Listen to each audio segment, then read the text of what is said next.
Hello student, welcome to दक्षिणा ई classroom. आइए discuss करते हैं एआईओटी मेंस। क्वेश्चन वन देखिए, जो क्वेश्चन वन है ये आपके जीओसी पार्ट से मेंशन क्या किया गया है कि negative charge of the given anion is delocalise at how many carbon atoms.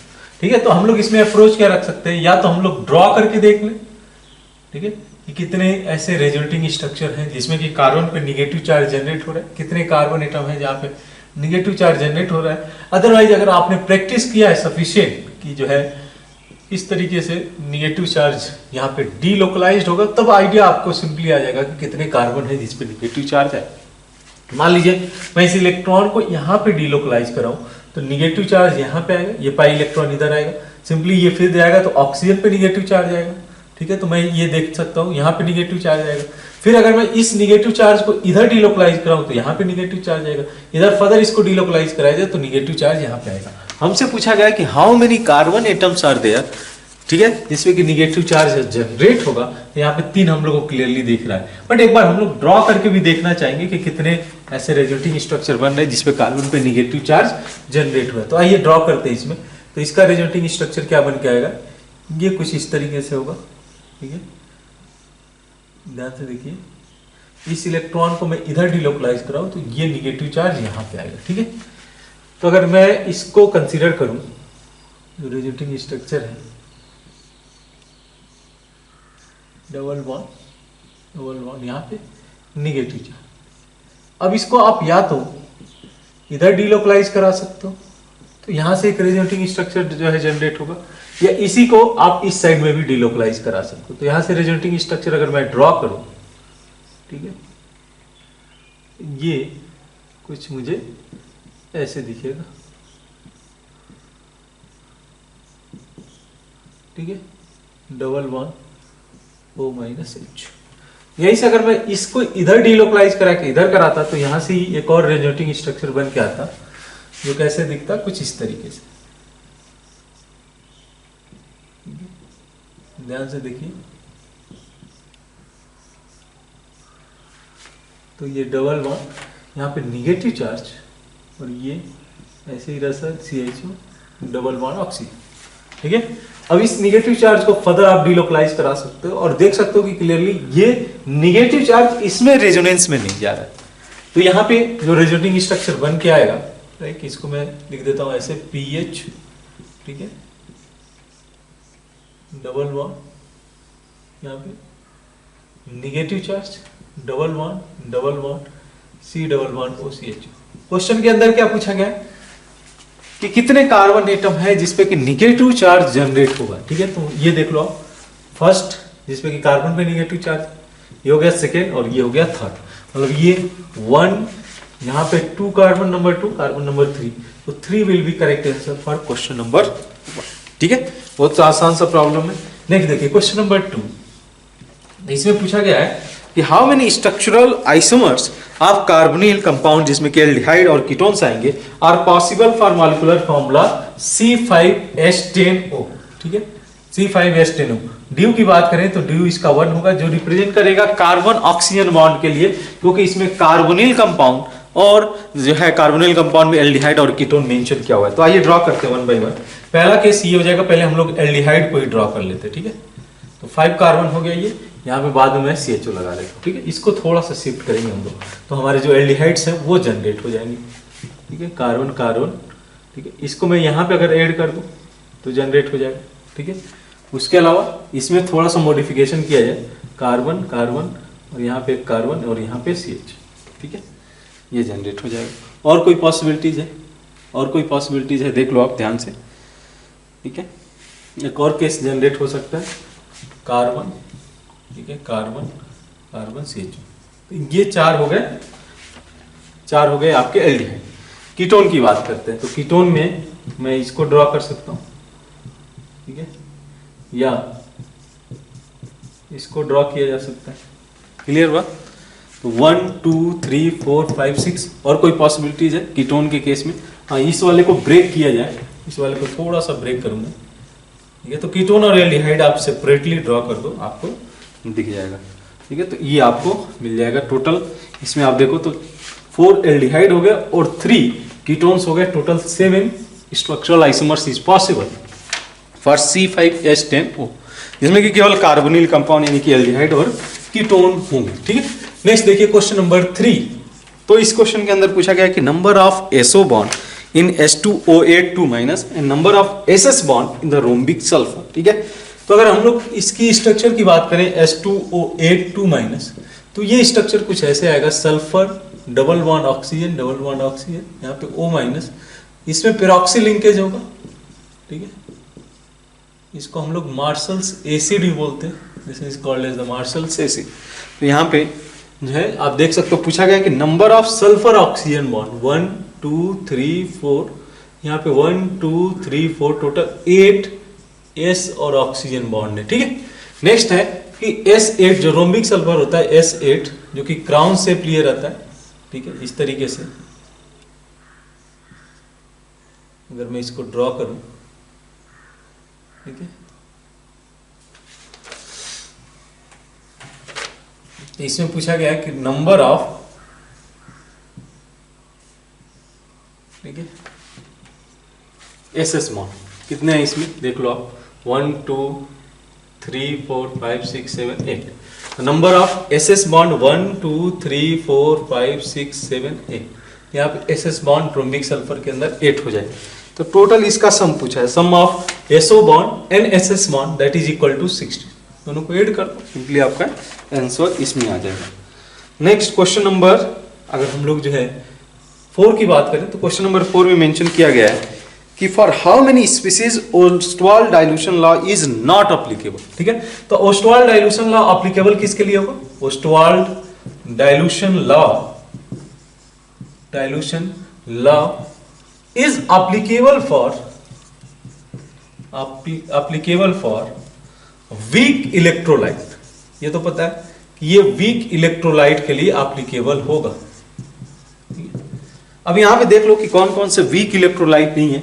H2SO4 नहीं है, तो यानी कि यहां पे Ostwald dilution law not applicable होगा। ठीक है, नेक्स्ट है KOH that is a strong electrolyte, यहां पे भी एप्लीकेबल नहीं होगा। देन CH3COH वीक इलेक्ट्रोलाइट है, वीक एसिड है। HClO4 once again strong electrolyte. NaOH strong electrolyte. HI is a strong electrolyte. तो आप देख सकते हो कि 1 2 3 4 5 ये चीज है कि जहां पे कि ये applicable Ostwald dilution law applicable नहीं होगा। क्लियर है बात? नेक्स्ट देखिए क्वेश्चन नंबर 5। तो क्वेश्चन नंबर 5 के अंदर क्या पूछा गया है? The modulus of entropy change when 10 mole of an ideal gas expand from volume V to volume 10 reversibly and isothermally.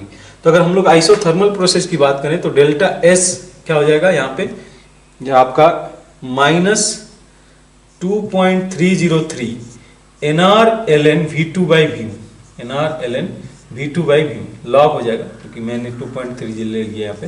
log V2/V1, V2 क्या है 10 और V1 है 10V और ये V। ठीक है, V कैंसिल, तो log 10 हो जाएगा 1, ये वैल्यू हो जाएगा 2.303। 10 मोल्स है तो 10 इंटू R, मॉडुलस की वैल्यू की बात किया है तो 23.03 R, ये वैल्यू हो जाएगा इसका answer. 23.03 is the entropy change when the 10 moles of ideal gas expand from the volume V to 10V reversibly and isothermally। तो ये आंसर हो जाएगा आपका, माइनस आएगा लेकिन हम लोग को मॉडुलस कंसीडर करना है, तो 23.03 will be correct answer for question number 5। Next देखिए क्वेश्चन नंबर 6। ठीक है, इसमें मेंशन किया गया कि which of the following names is wrong according to IUPAC rule. पहला 4 क्लोरो, हम लोग स्ट्रक्चर ड्रॉ कर लेंगे और देखेंगे कि ये नेमिंग करेक्ट है कि नहीं है। 4 क्लोरो पेंटेन 2 ठीक है, 5 चेन हो गया, 4 क्लोरो 1 2 3 4 क्लोरो, ठीक है, पेंटेन 2 सही है, क्योंकि नेमिंग नंबरिंग इधर से जाएगा, main functional group principal functional group ये है, तो 1 2 3 4 5, तो 4 chloro pentane 2 this is correct name. ठीक है, सेकंड देखिए 1 ब्रोमो हेक्स 4, ठीक है, 6 कार्बन, ठीक है, तो जो है बोला गया कि 1 ब्रोमो हेक्स 4 तो 1 ब्रोमो मीन्स यहां पे लगा देते हैं, फिर इसकी नेमिंग देखते हैं 1 2 3 4, ठीक है, क्या ये सही है नंबरिंग? यहां से 1 2 3 4 5 6 ऐसे नंबरिंग किया जो कि गलत हो जाता है। नंबरिंग कहाँ से होगा, यहाँ पे ये सब्स्टिट्यूएंट है, हम लोग को प्रायोरिटी देना होगा डबल बॉन्ड को, तो नंबरिंग होगा 1 2 3 4 5 6, ठीक है। तो इसकी जो करेक्ट नेमिंग हो जाएगी वो हो जाएगी 6 ब्रोमो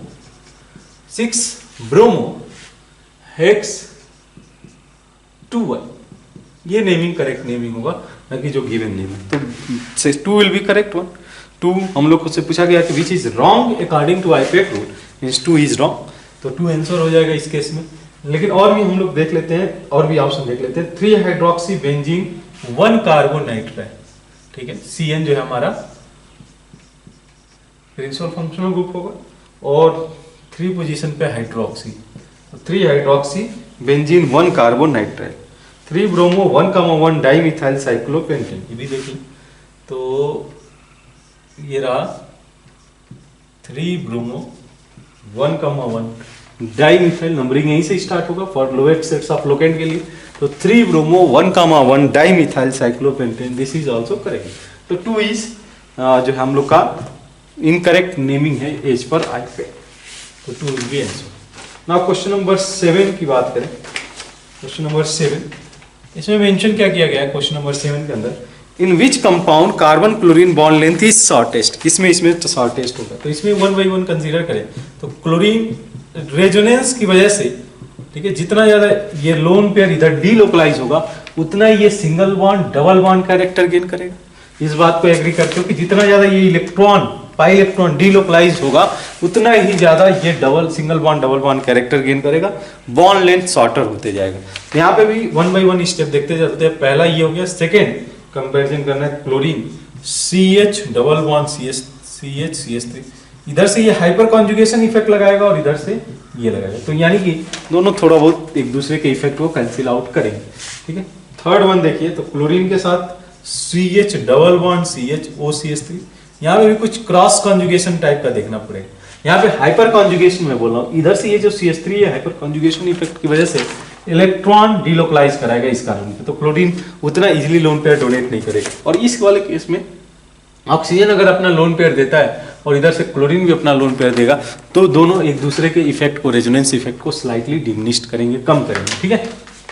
फोर्थ केस में आप देखिए, तो ये chlorine CH double bond CH, ठीक है, और यहाँ पे NO2, हम लोग को पता है NO2 एक इलेक्ट्रॉन विड्रॉइंग ग्रुप है, -M ग्रुप है, ठीक है। तो यहाँ पे आप देख सकते हो कि ये क्लोरीन अगर लोन पेयर इधर आता है, ये पाई इलेक्ट्रॉन इधर डीलोकलाइज होगा, ये अपनी तरफ इलेक्ट्रॉन को विड्रॉ कर रहा है, जिसकी वजह से ये बॉन्ड जो है single bond double bond character gain करेगा और बॉन्ड लेंथ शॉर्टर हो जाएगा। तो fourth will be correct answer for question number 7। Now question number 8 में अगर हम लोग फोकस रखें, वो 8 में क्या मेंशन किया गया है कि in which pair hybridisation of central atom और d orbital used in the hybridisation are both is wrong, ठीक है, ठीक है। या तो जो हाइब्रिडाइजेशन हो या d ऑर्बिटल जो यूज किया गया उसमें से कोई एक रॉन्ग हो जाए। तो पहला 1 by 1 कंसीडर करें तो BrF5 दे रखा है, ठीक है। तो इस केस में आप क्या देखोगे, BrF5 के केस में कि 5 बॉन्ड पेयर और 1 लोन पेयर है, तो इसका हाइब्रिडाइजेशन तो sp3d2 होगा, नो डाउट ये sp3d2 होगा।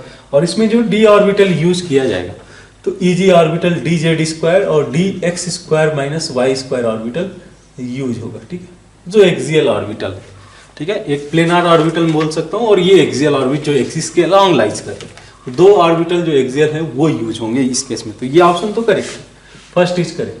सेकेंड की बात करें तो सेकेंड में दे रखा है SF6। अब SF6 में क्या है, 5 बॉन्ड पेयर, 5 बॉन्ड पेयर के केस में इसका हाइब्रिडाइजेशन हो जाएगा जो है sp3d, यही होगा sp6 बॉन्ड पेयर, तो sp3d2। यहाँ पे भी जो ऑर्बिटल यूज होंगे वो एक्सियल ऑर्बिटल dz² और dx² - y², ठीक है। इनकी एनर्जी सेम ऑलमोस्ट होती है, Eg इनको बोलते हैं, जिसमें कि एक्सियल बात है, ठीक है। इनकी एनर्जी ऑलमोस्ट सेम होती है dz² और dx² - y²। और दूसरा होता है T2g, जिसकी एनर्जी होती है ऑलमोस्ट सेम dxy। वैसे तो ये 4-5 डी जनरेट होते हैं, लेकिन इन the presence of ligands, in the presence of side group, ये थोड़ा सा एनर्जी में डिफरेंस आ जाता है Eg और T2g में।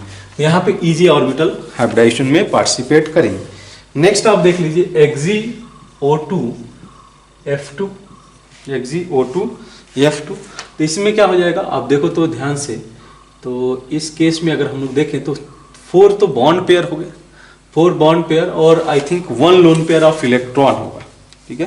तो इसका स्टेरिक नंबर 5 आएगा, 5 में से इसका हाइब्रिडाइजेशन होना चाहिए sp3d, ठीक है। लेकिन इसमें दे रखा है हाइब्रिडाइजेशन sp3d2, ये गलत है। इसका हाइब्रिडाइजेशन होगा sp3 और जिसमें कि dz² ऑर्बिटल जो है यूज होगा, तो ये ऑप्शन गलत हो जाता है। यही हमसे पूछा गया कि which is not correctly matched, ठीक है। नेक्स्ट लास्ट वन भी देखते चलते हैं, IO6F5-, ठीक है। इसका भी हाइब्रिडाइजेशन क्या हो जाएगा sp3d2 और ये dz² dx² - y² ऑर्बिटल को यूज करेगा। तो ये इनकरेक्ट कॉम्बिनेशन हुआ। जो हाइब्रिडाइजेशन इसमें दे रखा है, इन्होंने sp3d2 दे रखा है जो कि गलत है, और रियल में हाइब्रिडाइजेशन उसका होगा sp3d। तो third will be correct answer for question number 8। Now question number 9, ये भी एक इंटरेस्टिंग प्रॉब्लम है। बोला गया है कि which is correct order of heat of hydrogenation, जिसका हम लोगों ने बोला था कि हीट ऑफ हाइड्रोजनेशन अगर मैं कर्व के थ्रू समझूं तो हीट ऑफ हाइड्रोजनेशन उसका ज्यादा होगा जिसकी स्टेबिलिटी कम होगी। मान लो एक स्टेबल एल्कीन है तो इसका हीट ऑफ हाइड्रोजनेशन जो है कम होगा, और जो अगर मोर लेस स्टेबल है तो उसका हीट ऑफ हाइड्रोजनेशन ज्यादा होगा। तो करना क्या है आपको कि इसको जो है समझना है कि कौन ज्यादा स्टेबल है। तो यहाँ पे कैसे समझा जा सकता है, जैसे मैं अगर एक स्ट्रक्चर को विजुअलाइज करूं, यहाँ पे डबल बॉन्ड, ये ट्रांस कॉन्फ़िगरेशन लिया हुआ है, ये भी ट्रांस कॉन्फ़िगरेशन लिया हुआ है। ट्रांस की स्टेबिलिटी सिस वाले से ज्यादा होगी, ये ऑलरेडी डिस्कशन का पार्ट बना हुआ है। देन नेक्स्ट देखिए, यहाँ पे ये सिस है और यहाँ पे ये ट्रांस है, ठीक है, ये बी स्ट्रक्चर हो गया। नेक्स्ट थर्ड वन, इस केस में क्या है, इस केस में अगर आप देखते हो ये सिस कॉन्फ़िगरेशन रखा हुआ है और दूसरा वाला भी सिस, तो ये भी सिस, ये भी सिस। नेक्स्ट देखिए डी, ये भी सिस और इसमें रेजोनेंस ही नहीं है, तो रेजोनेंस की वजह से इसको स्टेबिलिटी मिल जाएगी। ये सिस कॉन्फ़िगरेशन और ये ट्रांस मान लो आप, लेकिन इसमें रेजोनेंस ही नहीं है। अब बात समझिए, स्टेबिलिटी का जो ऑर्डर है, सबसे ज्यादा स्टेबल हो जाएगा ए, क्योंकि इसमें रेजोनेंस भी है और जो कॉन्फ़िगरेशन है डबल बॉन्ड के लॉन्ग वो ट्रांस कॉन्फ़िगरेशन है। ट्रांस की stability due to steric factor, trans की स्टेबिलिटी सिस वाले से ज्यादा होती है, तो A is going to be more stable. Then A को फॉलो करेगा बी क्यों, क्योंकि इसमें से एक ट्रांस है। बी को फॉलो करेगा सी और सी को फॉलो करेगा डी। वाई डी लास्ट में आएगा, because there is no resonance. अगर रेजोनेंस नहीं है तो इसकी स्टेबिलिटी सबसे लिस्ट होगी।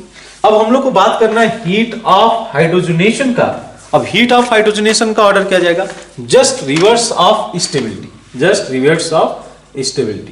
ठीक है। तो स्टेबिलिटी का order A greater than B greater than C greater than D. तो stability of heat of hydrogenation of D is greater than heat of hydrogenation of C is greater than B and B is greater than E. This is the order of heat of hydrogenation of given alkenes, ठीक है। तो D greater than C greater than B, that means first option will be correct for question number 9. Clear है बात। Next question number 10 के अंदर the acidic strength of the following compound, ठीक है। आपके सामने क्या क्या दे रखा है, पहले ध्यान से आप देखो। फिनॉल दे रखा है, अल्कोहल दे रखा है, एसिटिक एसिड दे रखा है, और एसिड दे रखा है जो कि हमारा कार्बोक्सिलिक एसिड है, और सल्फोनिक एसिड। हम लोगों ने बोला था कि sulphonic acid is a stronger acid, तो सबसे ऊपर में जाएगा ये सल्फोनिक एसिड, SO3H। हम लोगों ने डिस्कस किया था कि इसके 3 इक्विवेलेंट रेजोनेटिंग स्ट्रक्चर बनेंगे जो कि इसको बहुत ज्यादा स्टेबलाइज करेंगे। तो इसकी वजह से ये जो सारे कंपाउंड, चारों कंपाउंड दे रखा है, इसमें सबसे ज्यादा एसिडिक स्ट्रेंथ ये शो करेगा। नेक्स्ट स्टेज पे आ जाएगा आपका जो एसिटिक एसिड है, ठीक है, एसिटिक एसिड CH2COOH, और इसके बाद ऑर्डर में फॉलो करेगा जो है आपका फिनॉल। एल्कोहल की एसिडिटी कम होती है, फिनॉल का जो फिनॉक्साइड आयन है वो स्टेबलाइज किया जाएगा through the resonance, where is in the case of alcohol such stability is not possible, ठीक है। अल्कोहल के केस में ऐसा रेजोनेंस जो कॉन्जुगेट बेस है वो उतना ज्यादा स्टेबलाइज नहीं होगा। तो आप चाहो तो कॉन्जुगेट बेस बना के देख सकते हो और उसकी स्टेबिलिटी का ऑर्डर देख सकते हो, CH2NO, ठीक है। समझ में आ रहा है।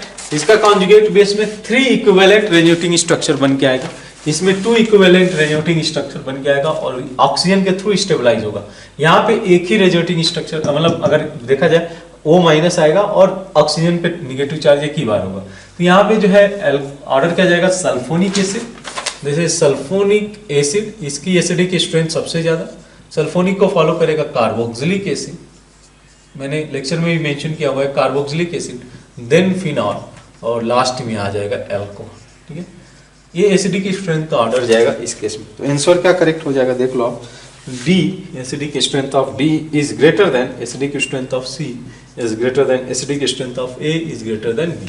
तो डी सी ए बी अगर ऑप्शन आप देखो, ठीक है, इस केस में D C A B correct option हो जाएगा फॉर क्वेश्चन नंबर 10। ठीक है,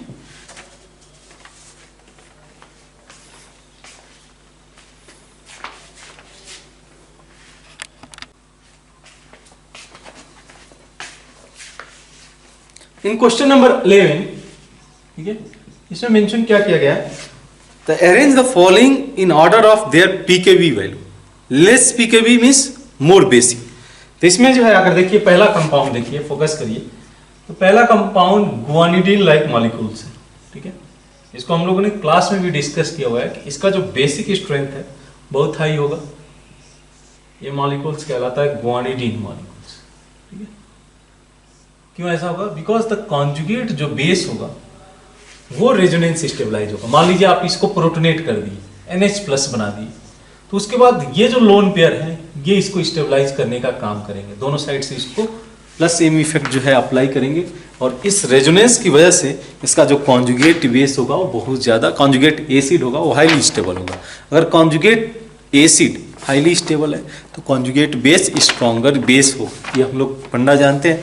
तो ये सबसे ज्यादा स्ट्रॉन्गर बेस आई थिंक होगा। अभी और भी केसेस कंसीडर कर लेते हैं, देन हम लोग फाइनल डिस्कशन में पहुंचेंगे। CH3NH ये अगर बात करें तो ये sp3 हाइब्रिडाइज है, और क्योंकि ये localised lone pair of electron है, इसका भी बेसिक स्ट्रेंथ ज्यादा होगा बट इससे कम होगा। इस वाले मॉलिक्यूल्स को हम लोग जो है ऊपर में रखते हैं, चाहे वो गुआनिडीन मॉलिक्यूल्स हो या अमिडीन्स मॉलिक्यूल। ठीक है, तो इसका बेसिक स्ट्रेंथ ही हो गया। नेक्स्ट आपका एनिलीन हो गया। तो एनिलीन में क्या है कि नाइट्रोजन का जो लोन पेयर है ये डीलोकलाइज है, ये बेसिसिटी इसकी कम होगी, सी की बेसिसिटी कम होगी। डी की बात करें तो ये पाइरोल मॉलिक्यूल है, पिरिडीन मॉलिक्यूल है, और पिरिडीन में भी लोन पेयर लोकलाइज है, डीलोकलाइज नहीं, केवल इसी केस में डीलोकलाइज है। बट चूंकि ये sp2 हाइब्रिडाइज का नाइट्रोजन से जुड़ा हुआ है, इसलिए इसका बेसिक स्ट्रेंथ बी वाले से तो कम होगा। तो ऑर्डर क्या जाएगा, बेसिक स्ट्रेंथ का ऑर्डर ये हो जाएगा कि ए सबसे ज्यादा ए को फॉलो करेगा, बी को फॉलो करेगा डी, और डी को फॉलो करेगा सी। जहां तक पीकेबी वैल्यू की बात हुई तो pKb just minus log of Kb होता है, यानी कि higher the Kb value higher the basic strength is lower the pKb value. तो पीकेबी वैल्यू का ऑर्डर हो जाएगा A less than B less than D less than C. तो C का पीकेबी वैल्यू सबसे ज्यादा होगा, C greater than D greater than B greater than A. That means third is correct answer for question number 11। Now in question number 12, what is the idea, basic idea? Among the following pair, identify the pair in which both are diamagnetic and bond order is more than one. दोनों का दोनों diamagnetic हो और bond order more than one. ठीक है, तो पहला case consider करें हम लोग N2, ये डायमैग्नेटिक है, ठीक है, नो डाउट डायमैग्नेटिक है, लेकिन साथ में इसका बॉन्ड ऑर्डर, ठीक है, बॉन्ड ऑर्डर 3 हो गया, क्राइटेरिया ये फुलफिल कर रहा है। लेकिन दूसरा जो पेयर है वो O2 है जो कि पैरामैग्नेटिक। हम लोगों ने कई बार मेंशन किया कि इसके दो अनपेयर्ड इलेक्ट्रॉन π*2px और π*2py में एंटर करते हैं, तो ये हो गया पैरामैग्नेटिक। बॉन्ड ऑर्डर हम लोग को पता है इस केस में 2 होगा, O2 केस में।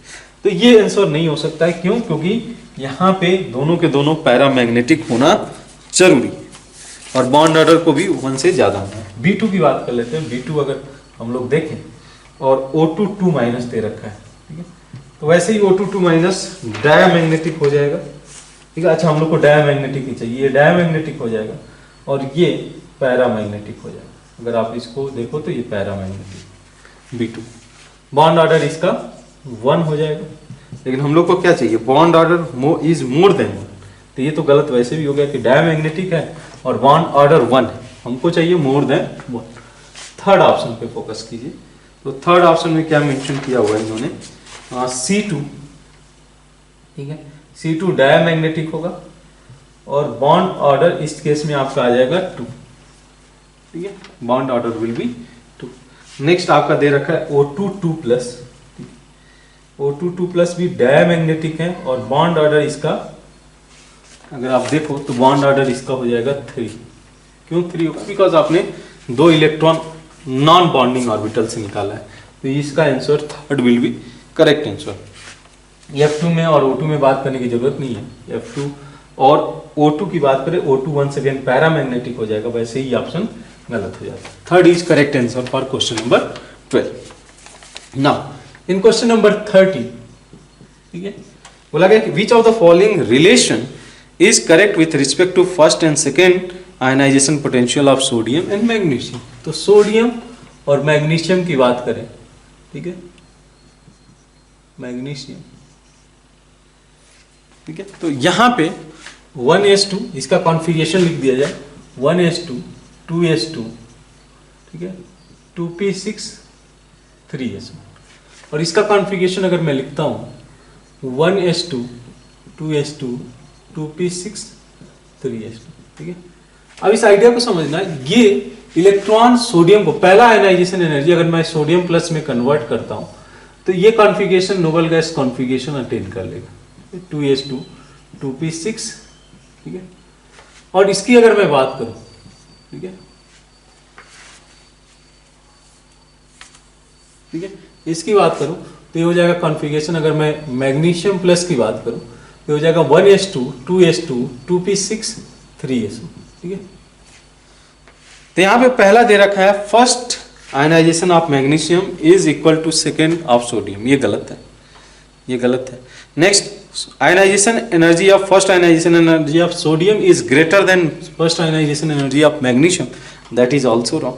Second of magnesium is greater than second of sodium, ये गलत है। इससे अगर मैं इलेक्ट्रॉन निकालना चाहूंगा जो कि ऑलरेडी ये नोबल गैस कॉन्फ़िगरेशन अटेन कर चुका है, तो इन दैट केस जो second ionization energy of sodium plus होगा, सोडियम होगा, वो second ionization energy of magnesium से ऑब्वियसली ज्यादा। क्यों?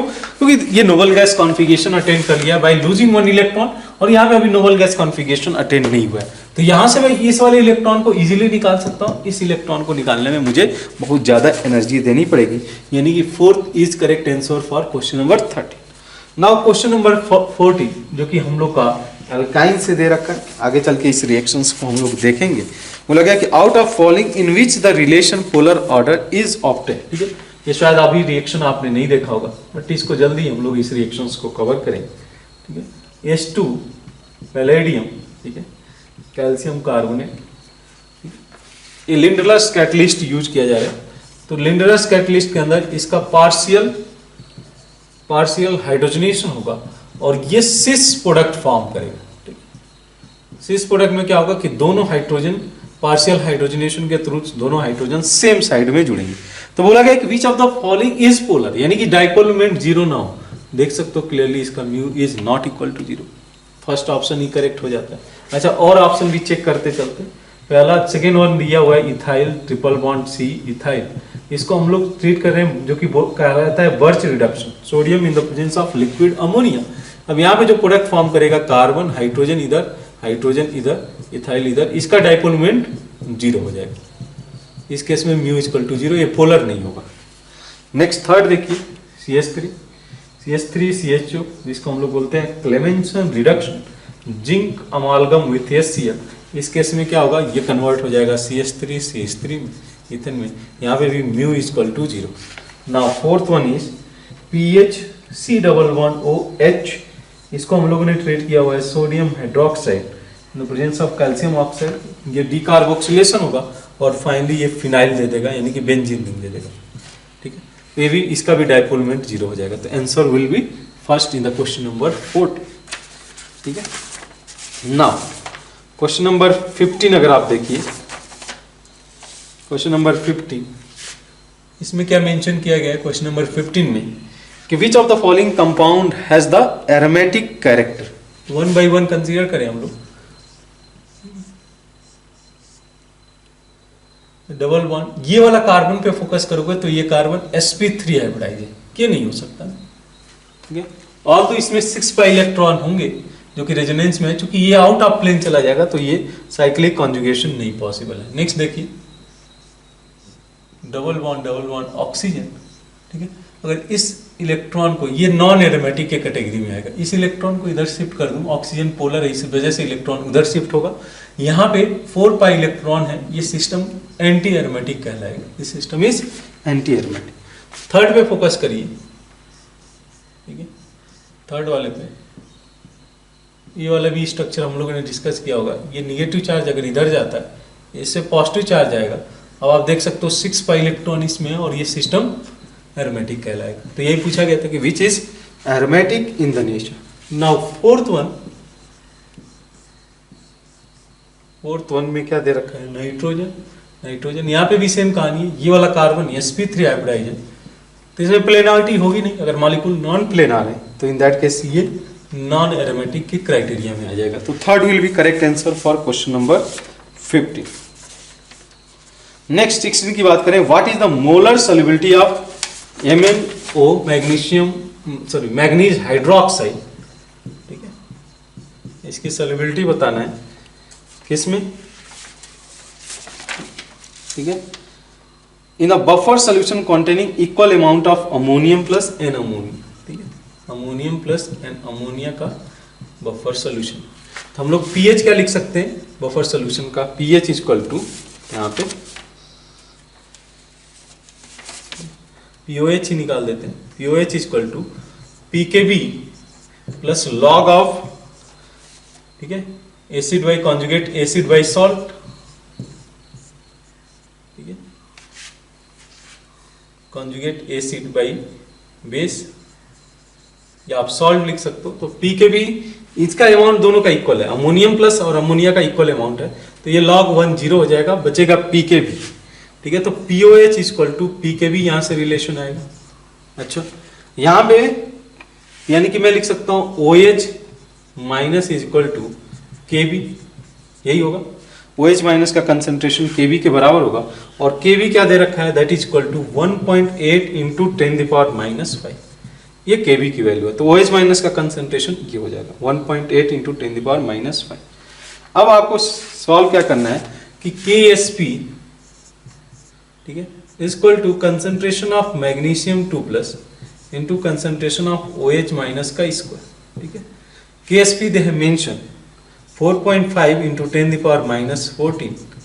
Mn2+ का अगर कंसेंट्रेशन निकल आता है तो यही पता चल जाएगा कि सॉल्युबिलिटी कितना है, इंटू 1.8 इंटू 10⁻⁵ का स्क्वायर। इसको अगर सॉल्व करते हो तो Mn2+ आ जाएगा, Mn2+ is equal to concentration of Mn2+ is equal to, ये सॉल्व करने पे देगा 1.38 इंटू 10⁻⁻, ठीक है, 10⁻⁴, ठीक है, 1.38 इंटू 10⁻⁴, यानी कि second option will be correct for question number 16। Next देखें क्वेश्चन नंबर 17, ठीक है, इसमें बोला गया है कि which is the correct order of second ionization energy. हमारा जो है ये एलिमेंट्स दे रखा है, थर्ड पीरियड एलिमेंट्स हैं, सिलिकॉन, सल्फर, फास्फोरस, क्लोरीन। तो अगर मैं वो कंसीडर करूं, सिलिकॉन का इलेक्ट्रॉनिक कॉन्फ़िगरेशन होगा 3p2, देन सिलिकॉन के अलावा अगर हम लोग फास्फोरस पे जाएं तो 3p3 होगा, देन सल्फर पे 3p4, और वैसे ही क्लोरीन का 3, ठीक है, 3p5। अगर इसमें से कोई पूछता है कि जो है ऑर्डर, अगर फर्स्ट आयनाइजेशन एनर्जी की बात करें, फर्स्ट आयनाइजेशन एनर्जी का, तो इसमें सबसे ज्यादा क्लोरीन का होगा, देन क्लोरीन के बाद फास्फोरस आएगा क्योंकि हाफ फील्ड इलेक्ट्रॉनिक कॉन्फ़िगरेशन लिए हुए, देन फास्फोरस के बाद जो है आपका सल्फर, और सल्फर के बाद सिलिकॉन। ये फर्स्ट आयनाइजेशन एनर्जी का होगा। लेकिन हमसे पूछा गया है सेकेंड आयनाइजेशन एनर्जी, तो यहाँ पे ये कन्वर्ट हो जाएगा सिलिकॉन प्लस में, ये कन्वर्ट हो जाएगा फास्फोरस प्लस में, ये कन्वर्ट हो जाएगा सल्फर प्लस में, और ये कन्वर्ट हो जाएगा क्लोरीन प्लस में। अब इसमें इलेक्ट्रॉनिक कॉन्फ़िगरेशन पे अगर आप फोकस करो तो ये हो जाएगा 3p1, इसके इलेक्ट्रॉनिक कॉन्फ़िगरेशन को 3p2 लिखा जा सकता है, ये इलेक्ट्रॉनिक कॉन्फ़िगरेशन 3p3, और एक electronic configuration 3p4।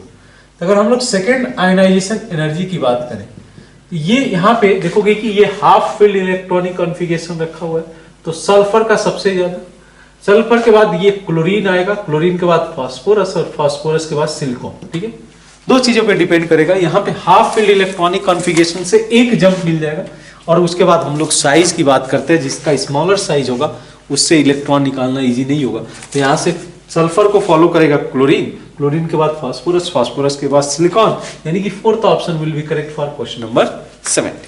Now in question number 18 अगर हम लोग फोकस करें क्वेश्चन नंबर 18 पे, तो यहाँ क्या मेंशन किया गया है कि the incorrect statement about the following is, क्या मेंशन किया है कि beryllium oxide is the amphoteric in the nature. सही है, बेरिलियम ऑक्साइड एम्फोटेरिक नेचर रखेगा, ठीक है, ये एसिड के साथ भी रिएक्ट करेगा और बेसिस के साथ भी रिएक्ट करेगा।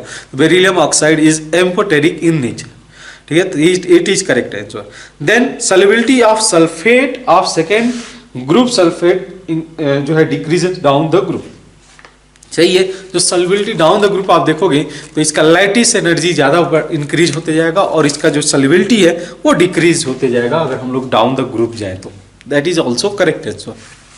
Third, reducing power of hydride of alkali metal decreases down the group. ये भी सही है कि जो है अगर डाउन द ग्रुप जाया जाए तो जो है हमसे इनकरेक्ट पूछा गया, तो reducing power of hydride metals decreases down the group, वो इनकरेक्ट है। बिकॉज अगर हम लोग डाउन द ग्रुप जाए एल्काली मेटल में सोडियम हाइड्राइड, पोटेशियम हाइड्राइड, ठीक है, वैसे ही जो है आपका सीजियम, रुबिडियम, ये सभी आ जाएगा, ठीक है। तो in that case down the group अगर जाते हैं हम लोग तो इसका जो आयनिक कैरेक्टर है, राइट, वो बढ़ते जाएगा। आयनिक कैरेक्टर बढ़ने का मतलब ये इजिली H- दे सकता है, ये इजिली H- दे सकता है। तो इसी तरीके से हम लोग बोलते हैं कि डाउन द ग्रुप जाने पे जो हाइड्राइड की जो है रिड्यूसिंग पावर है वो इंक्रीज होगी ना कि डिक्रीज होगी। तो यही पूछा गया था कि which is the incorrect statement about the following, among the following is, that is third, ठीक है। और फोर्थ की बात कर लें, fourth is beryllium has the diagonal relationship with the aluminium. सही है कि बेरिलियम का जो है एल्यूमिनियम के साथ में और लिथियम का मैग्नीशियम के साथ में डायगोनल रिलेशनशिप होगा। नाउ क्वेश्चन नंबर 19 ये भी देख लेते हैं। क्वेश्चन नंबर 19 के अंदर क्या मेंशन किया गया, क्या beaker is heated from 27 degree Celsius to 127 degree Celsius, that means 300 kelvin to 400 kelvin. ये हीट किया गया। Air originally, percentage of air originally present in the beaker that is expelled, तो कुछ यहाँ से एयर रिमूव हो जाएंगे। और यहाँ पे चूंकि प्रेशर और वॉल्यूम कांस्टेंट है, इसके बारे में मेंशन नहीं किया, तो हम लोग N1T1 इक्वल टू N2T2 लगा सकते हैं, ठीक है। तो यहाँ पे आप देखो initially number of moles n अगर मैं ले लूँ और टेम्परेचर 300, तो N2 की जो वैल्यू होगी वो हो जाएगी 400, ठीक है। तो इसको हम लोग ले जाए तो 3n/4, N2 equal to 3n/4। अब क्या बोला गया कि the percentage of air originally present in the beaker that is expelled, कितना परसेंटेज इसका एक्सपेल्ड हुआ है, n-3n/4 divide by n into 100, that will give 1/4 into 100, ये आंसर आ जाएगा 25%। This will be 25%। Second will be correct answer for question number 20। Now question number 9। Now question number 20 देखा जाए, question number 20 के अंदर क्या मेंशन किया गया है, देखिए आप, the enthalpy of decomposition of methane, अगर हम लोग लिखे इस रिएक्शन को CH4 कार्बन गैस और हाइड्रोजन गैस में कन्वर्ट हो, ये CH4 gas. The enthalpy of decomposition of methane is 400 kilojoule पर मोल, ठीक है, किलोजूल पर मोल। और इसका दे रखा है कार्बन C2H4 का, ठीक है, तो ये दे देगा 2 carbon gas plus 4 hydrogen C4H6 का, सॉरी H6 हाइड्रोजन गैस, इसका एनर्जी दे रखा है 670 किलो जूल पर मोल, ठीक है। अब हम लोग को निकालना क्या है यहाँ पे कि delta enthalpy of carbon carbon bond in the kilo joule per mole. तो कैसे निकालोगे आप इसको, हम लोग सिंपली ऐसे समझ सकते हैं, देखिए कि अगर इस डेटा का यूज करें फर्स्ट वाले से, तो del H carbon hydrogen bond कितना आ जाएगा, that is equal to 400 divide by 4, that is 100 kilo joule per mole, ये हो जाएगा 100 किलो जूल पर। अच्छा, हम लोग को निकालना है डेल H कार्बन कार्बन, ठीक है, ये कैसे निकलेगा, इस रिएक्शन पे अगर फोकस करो इस वाले मॉलिक्यूल पे, तो यहाँ पे 6 कार्बन हाइड्रोजन बॉन्ड है, तो मैं क्या लिख सकता हूँ 6 into del H carbon, sorry अगर मैं इसको लिखना चाहूँ तो 2 इंटू, समझना इस बात को, 2 इंटू, क्योंकि यहाँ पे सॉरी एक ही कार्बन कार्बन बॉन्ड है, तो del H carbon carbon enthalpy bond enthalpy of carbon plus 6 into carbon hydrogen bond, because यहाँ पे 6 कार्बन हाइड्रोजन बॉन्ड प्रेजेंट है और एक कार्बन कार्बन बॉन्ड प्रेजेंट, ठीक। तो अब इसकी जो वैल्यू होगी ये किसके बराबर हो जाएगा, ये हो जाएगा 670। अब यहाँ पे क्या है कि आप रख लो इस वैल्यू को, del H carbon carbon bond plus 6 into 100 that is equal to 600 हो जाएगा 670, यानी कि del H bond enthalpy of carbon carbon bond is equal to, ठीक है। अब 70 देखो किसी में ऑप्शन है क्या, 70 यानी कि second option will be correct for question number 20। Now question number 21, the sequence of molecular orbital for carbide that is C2 जिसका मतलब अगर इलेक्ट्रॉन की बात करें तो 14 इलेक्ट्रॉन्स होंगे, ठीक है। तो एक ऐसे कॉन्फ़िगरेशन जाएगा sigma 1s2, sigma star 1s2, sigma 2s2, sigma star 2s2, then उसके बाद पाई 2px पाई 2py, ठीक है, दो इलेक्ट्रॉन इसमें चले जाएंगे, और सिग्मा 2pz 2 इलेक्ट्रॉन, यही कॉन्फ़िगरेशन जाएगा। तो अगर देखो तो ये किस ऑप्शन में मैच कर रहा है, सेकेंड में, ठीक है, क्योंकि sp मिक्सिंग की वजह से ये सिग्मा 2pz की एनर्जी ज्यादा होगी, ठीक है, पाई की कम हो जाएगी, तो सिग्मा 2pz में लास्ट में फिलअप होगा। तो 2 will be correct answer for, second will be correct answer for question number 21, ठीक है। नेक्स्ट क्वेश्चन नंबर 22, क्या मेंशन किया है, लिथियम प्लस NH माइनस, ठीक है, लिथियम प्लस NH माइनस, बोला गया कि are the iso electronic ion which statement about this system is true. पहला मेंशन किया गया कि chemical properties of this ions are identical this since they are iso electronic, नहीं, इनका जो केमिकल प्रॉपर्टीज होगा वो डिफर करेगा बिकॉज एक कैटायनिक पार्ट है और एक anion. Then lithium plus is a stronger reducing agent than the H minus, ये गलत है, H माइनस के पास इलेक्ट्रॉन है तो ये इलेक्ट्रॉन इजीली दे सकता है, तो H minus will be stronger reducing agent and lithium plus will be strong oxidizing agent, ठीक है। तो second is also incorrect. Third, more energy is needed to ionize H minus than the lithium plus, नहीं, इससे हम लोग को अगर ionise करना है, इलेक्ट्रॉन को निकालना है तो रेदर यहाँ से इजी होगा, यहाँ से इजी होगा compare to lithium plus. Lithium plus जो है ये लिथियम प्लस इलेक्ट्रॉन को निकालना इजी नहीं होगा, ऑलरेडी पॉजिटिव चार्ज है, तो third option is also incorrect. Radius of H minus is larger than the lithium plus, ये भी सही है कि अगर आप जो है proton by number of electron by proton का रेशियो देखो तो इस केस में ज्यादा है, तो जिसका ज्यादा होगा तो उसका रेडियाई ज्यादा होगा, H माइनस का रेडियस लिथियम प्लस से ज्यादा होगा, तो fourth is correct answer for question number 22। Now question number 23, question number 23, 1 liter container falling equilibrium is established with equal moles of NO2 and N2O4, ठीक है, क्या इक्विलिब्रियम है, N2O4 is going to dissociate and form 2 moles of NO2 at equilibrium, molecular average equal to 184.3, then the ratio of Kc and the total moles of initial moles is, ठीक है, तो equal moles present है initially with equal moles of NO2 and N2O4 initially present है, तो इसको आप T equal to 0 पे कुछ वैल्यू ले सकते हो, इस तरीके से A मान लो, इसका नंबर ऑफ मोल्स A मान लो। अब जब ये इक्विलिब्रियम अटेन करेगा तो A माइनस एक्स और ये हो जाएगा A प्लस 2x, यही चीज होगा। अब जब हम लोग जो है इसमें इसके जो है मास को निकाले हम लोग कि जो है मॉलिक्यूलर एवरेज मॉलिक्यूलर मास क्या होगा, तो इन दैट केस ये लिखा जा सकता है A प्लस 2x, ठीक है, into 46 plus A minus x into 96 divide by total number of moles that is equal to 2A plus x, यही चीज होगा 2A प्लस एक्स। अब ये वैल्यू आपको दे रखा है 184.3, यही तो दे रखा है। एवरेज मॉलिक्यूलर वेट क्या होगा, molecular weight of this one into number of moles, molecular weight of this one that is 46 into number of moles of this one divide by total number of moles, जो कि आ जाएगा इन दोनों को add करने से 2A plus x. अगर इसको आप सॉल्व करते हो, राइट, इसको सॉल्व करते हो तो जो x और y में जो रिलेशन आप देखने को मिलेगा, ठीक है, इसको अगर सॉल्व करते हो तो ये हो जाएगा x equal to b/4, x equal to b/4 आ जाएगा। अब हम लोग को क्या निकालना है, अब A/4 आ जाएगा यहाँ से। अगर आप इसको सॉल्व करना आपका आंसर आ जाएगा, इसको सॉल्व करना बहुत ज़्यादा डिफिकल्ट नहीं होगा, ये जो है आप सॉल्व करोगे तो x इक्वल टू A/4।